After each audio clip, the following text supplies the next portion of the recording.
साडी हा एक असा आउटफिट आहे ज्यामध्ये आपण एकदम हॉट, सेक्सी, स्टायलिश किंवा साधे, सिंपल, सोबर तरीही सुंदर दिसू शकतो. पण जर आपण आपली साडी व्यवस्थित स्टाईल नाही केली तर मात्र आपण एखाद्या काकूबाईंसारखं किंवा खूप गवाळ्यासारखं सुद्धा दिसू शकतो.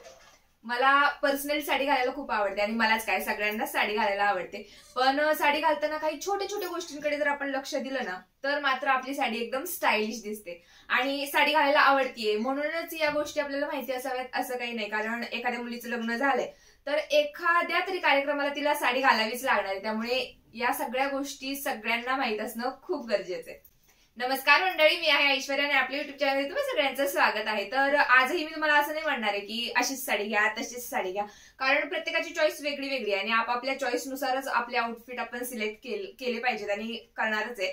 तर कार्यक्रम काय, ओकेजन काय, त्यावरती मात्र आपली साडी नक्कीच डिपेंड असली पाहिजे. जसं की एखादं लग्न आहे, ट्रेडिशनल कार्यक्रम आहे, काही पूजा वगैरे, तर त्या टायमिंगला आपण काठपदर साडी घालून गेलो तर ते छान वाटतं. तसंच बर्थडे पार्टी असेल, संध्याकाळचा काही कार्यक्रम असेल, अशा टायमिंगला पार्टीवेअर साड्या, डिझायनर साड्या आपण घालून गेलो तर आपला एक मस्त लुक दिसतो. आणि ज्या साड्यांचा ट्रेंड आहे त्या साड्या जर आपण घातल्या तर आपल्या लुकला चार चांद लागणारच आहे. त्यामुळे ज्या साड्यांचा ट्रेंड आहे तशा साड्या सुद्धा आपल्याकडे असल्या पाहिजेत. पण ज्या ट्रेंडिंग साड्या आहेत त्यामध्ये खूप जास्त पैसे आपण कधीच इन्व्हेस्ट करायचे नाही. कारण काय होतं, तर एखादी साडी आपण घेतली, 2-3 वेळा कार्यक्रमांना घातली, सारखं सारखं आपल्याला तीच साडी कार्यक्रमांना घालायला नको वाटते, किंवा थोड्या दिवसानंतर साडीचा ट्रेंड निघून गेला तरी सुद्धा आपल्याला ती साडी घालायला नको वाटते. त्यामुळे एखादी ट्रेंडिंग साडी घेतली, पटापट 2-3 कार्यक्रमांना ती घालून टाकली, आपले पैसे वसूल होऊन जातात आणि नंतर आपल्याला काय वाटत नाही. तर आपण पैसे थोडेसे कमी आणि टाइम थोडासा जास्त एखाद्या साडी सिलेक्शन मध्ये दिला तर मात्र आपण आपल्यासाठी एक छानशी साडी सिलेक्ट करू शकतो.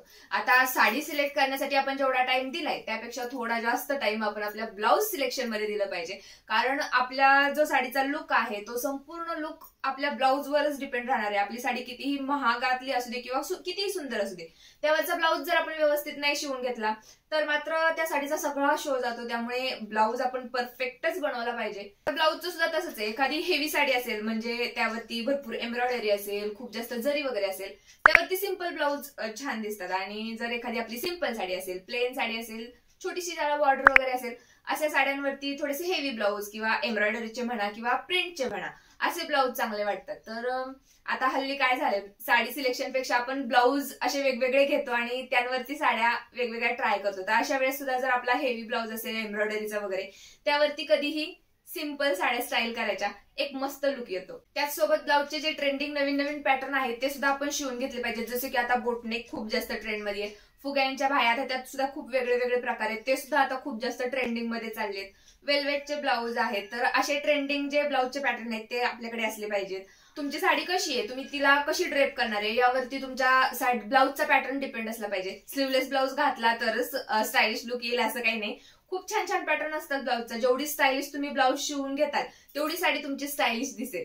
जेवढं साडी स्टाईल करणं गरजेचं आहे ना तेवढंच साडी व्यवस्थित घालणं सुद्धा गरजेचं आहे. जर तुम्हाला साडी व्यवस्थित घालता येत नसेल किंवा साडी घालण्याविषयीच्या काही टिप्स जाणून घ्यायच्या असतील, साडी स्टायलिंग टिप्स म्हणून आपला एक व्हिडिओ आहे, तो तुम्ही बघून घ्या. व्हिडिओच्या शेवटी सुद्धा मी त्याची लिंक देईल. तर साडी व्यवस्थित आपल्याला घालायची आहे. जर तुम्ही हिलचा सँडल वापरणार असाल तर आधी सँडल घालून घ्या आणि नंतर तुमची साडी घाला. कारण काय होतं, जर आपण खालीच साडी घातली आणि नंतर आपल्या हिलचा सँडल घातला तर मात्र आपली साडी वरती जाते आणि ते बरोबर वाटत नाही. त्यामुळे आधी सँडल घालून घ्यायचा, नंतर आपली साडी घालायची. आणि साडी घालताना पेटीकोट निवडणं, परकर निवडणं पण आपलं आहेच एक महत्वाचं काम. तर आपण नेहमी साडीच्या कलरचाच पेटीकोट निवडतो, पण जर आपली ट्रान्सपरंट साडी असेल त्या कलरचा तुम्ही परकर घ्या.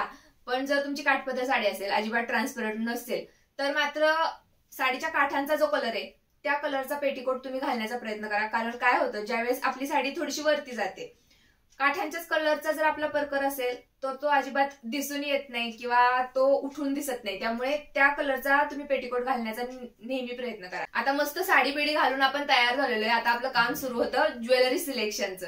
तर काठपदरची साडी घातलीये, गोल्ड ज्वेलरी त्यावरती नेहमीच भारी दिसणारच आहे. तर कितीही तुम्ही गोल्ड ज्वेलरी यावरती घालू शकता, पण वन साइड पिन जर केलेली असेल तर मात्र मिनिमम ज्वेलरी त्यावरती छान वाटते. खूप हेवी ज्वेलरी बरोबर वाटत नाही. त्यामुळे जर तुम्ही पिनअप केला असेल, तुम्हाला हवी तेवढी ज्वेलरी घाला. जर वन साइड केलं असेल मिनिमम ज्वेलरी ठेवा. तसंच जर तुम्ही पार्टीवेअर साडी घातलेली असेल तर त्यावरती गोल्ड ज्वेलरी उठून दिसत नाही. जर तुम्हाला घालायचंच असेल तर एखादं मंगळसूत्र तुम्ही त्यावरती स्टाईल करू शकता, पण खूप जास्त ज्वेलरी त्या साड्यांवरती नाही चांगली वाटत. त्याऐवजी जर तुम्ही डायमंडचे वगैरे, नकली म्हणतीये, जर तुम्ही ओरिजिनल घालू शकत असाल तर नक्की घाला, पण नसेल तर तुम्ही आर्टिफिशियल ज्वेलरी सुद्धा घालू शकता. ती ज्वेलरी पार्टीवेअर साड्यांवरती चांगली वाटते. गळ्यात तुम्ही किती ज्वेलरी घालताय यापेक्षा जास्त महत्वाचं तुम्ही कानात काय घालणार आहे. जर तुम्ही हेवी एखादं कानातलं साडीवरती स्टाईल करणार असाल तर मात्र गळ्यात मिनिमम ज्वेलरी ठेवायची. आणि जर तुम्ही खूप जास्त गळ्यात ज्वेलरी घातलेली असेल, कानातलं नेहमी छोटस स्टाईल करायचंय. हेच लागू होतं आपल्या केसांवरती सुद्धा. जर आपण खूप जास्त हेवी ज्वेलरी घातलीये, रिकामे केस बरोबर नाही वाटत, आणि आंबाडा वगैरे असं काहीतरी स्टाईल केलंय, ज्वेलरी त्यावरती छान दिसते. तर कोणत्या साड्यांवरती कोणती हेअरस्टाईल करायची किंवा कोणता तुमचा ब्लाऊज पॅटर्न आहे त्यावरती सुद्धा आपली हेअरस्टाईल डिपेंड असली पाहिजे. जर काठपदर साडी आपण घातलीये, बन हेअरस्टाईल, आंबाडा हेअरस्टाईल त्यावरती छान वाटते. जर आपण एखादी पार्टीवेअर साडी घातली आहे, मस्त त्यावरती ट्रेडिशनल आंबाडा घातला, गजरे बिजरे गुंडाळले, तर तो आपला लुक कसा दिसेल. तर याच सगळ्या गोष्टींचा आपण विचार केला पाहिजे की आपली साडी कशी आहे, त्यावरती आपण ब्लाऊज कसा स्टाईल करायचा, ब्लाऊज कसा आहे त्यावरती आपली हेअरस्टाईल डिपेंड असली पाहिजे, आणि जो आपण लुक केलाय त्यावरती किती ज्वेलरी छान दिसणार आहे, किंवा आपण कोणती पर्स घेतली पाहिजे. आता पर्सच्या बाबतीत सांगायचं झालं तर आपण पार्टीवेअर साडी घातलेली असेल किंवा फंक्शनला चाललोय, लेदरच्या पर्स वगैरे आपण त्यावरती घेतल्या तर ते बरोबर नाही वाटत. त्याऐवजी आपण एखाद्या एम्ब्रॉयडरीची पर्स किंवा बटवे मिळतात, छान छान छान छान एम्ब्रॉयडरीचे क्लच मिळतात, तर ह्या अशा पर्सेस आपण जर स्टाईल केल्या तर त्या छान वाटतात. आता तुम्ही म्हणता प्रत्येक कार्यक्रमांसाठी असे वेगवेगळे थोडी ना आपण घेऊ शकतो, पण तेच तर मी तुम्हाला म्हटलं की खूप जास्त पैसे कोणत्याही गोष्टीमध्ये इन्व्हेस्ट नाही करायचे. कमी किमतीत कोणत्या छान गोष्टी आपल्याला मिळतील ना त्या घेऊन ठेवायच्या, आणि रोज थोडी आपण त्या गोष्टी वापरणार आहे, कधीतरीच घालणार आहे ना, त्यामुळे त्या खूप दिवसापर्यंत टिकतात. त्यामुळे 2-3 जरी अशा पर्सेस तुम्ही घेऊन ठेवल्या, खूप दिवसापर्यंत त्या तुम्हाला जाणार आहेत. आणि जर तुमच्याकडे छोटं बाळ असेल तर मात्र तुम्हाला एखादी पर्स कॅरी करावीच लागणार आहे, कारण की त्यांचं सगळं साहित्य आपल्याला त्या पर्समध्ये ठेवावं लागतं.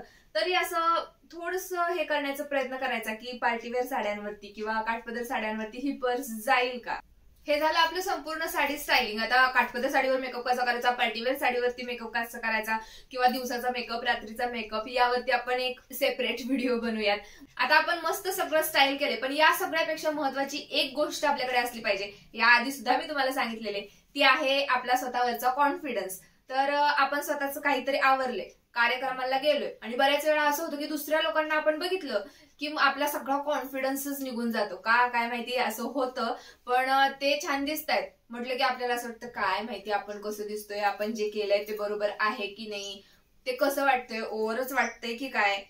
तर असे विचार आपण अजिबात करायचे नाहीत. एकदा आवरलो, घरातून बाहेर निघलो, स्वतःला एकदम सुंदर समजायला सुरुवात करा. जर आपण स्वतःला सुंदर समजत असलो ना तर तो कॉन्फिडन्स आपल्यामध्ये दिसून येतो आणि समोरच्याला आपण नक्कीच सुंदर वाटतो, स्टायलिश वाटतो. तर ही सगळ्यात महत्वाची गोष्ट आहे. मला असं वाटतं की मी ज्या गोष्टी या व्हिडिओमध्ये तुम्हाला सांगितल्यात नक्की पटल्या असतील, आणि अशाच व्हिडिओ जर तुम्हाला बघायला आवडत असतील तर आपल्या चॅनलला नक्की सबस्क्राईब करा, कारण की मी lifestyle, makeup, shopping, DIY remedies अशा वेगवेगळ्या टॉपिक्स वरती व्हिडिओ घेऊन येत असते. ही व्हिडिओ आवडली असेल तर व्हिडिओला लाईक करायला विसरू नका. चला तर मग पुन्हा भेटूया एक नवीन अशा छानशा टॉपिक मध्ये. तोपर्यंत tata, bye bye, love you.